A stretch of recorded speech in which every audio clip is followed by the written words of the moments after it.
কোন যুগে আসলাম রে ভাই? আমরা কোন যুগে আসলাম? আল্লাহ রাব্বুল আলামিন আমাদের সবাইকে হেদায়েত দান করেন, অন্যায়ের প্রতিবাদ করার তৌফিক দান করেন। আমি আমাদের ঊর্ধ্বতন কর্তৃপক্ষকে বিনয়ের সাথে অনুরোধ করব, এইগুলোর পিছনে যারা এজেন্ডা বাস্তবায়ন করতেছে সবগুলোকে ধরে ভিতরে ঢুকাই দেন একেবারে। 7 দিন রিমান্ডে রাখেন, ঠিক হয়ে যাবে ইনশাআল্লাহ। আপনারা খালি দাড়ি টুপি পাগড়ি জুব্বা দেখলেই সন্ত্রাসী মনে করেন? এরা তো স্পষ্ট সংস্কৃতির সন্ত্রাস, স্পষ্ট শিক্ষা সন্ত্রাস। আমাদের ছেলেপেলেদেরকে ছেলে জেনা করানোর দিকে নিয়ে যাচ্ছে এরা। কালকে যদি আপনার ছেলে একটা ছেলেকে বিয়ে করে, আপনি খুশি হবেন?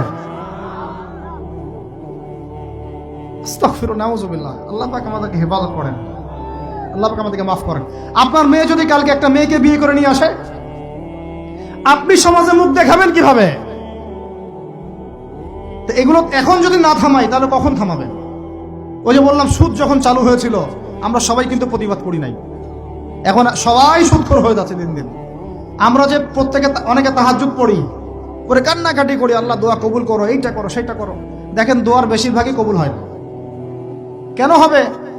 অর্থনৈতিক জীবনে তো সুদ খাচ্ছি, আমি ঘুষ খাচ্ছি, দুর্নীতি করতেছি, হারাম খাচ্ছি, পণ্যে ভেজাল দিচ্ছি। আল্লাহ পাক আমাদের সবার রিজিককে হালাল করার তৌফিক দান করেন।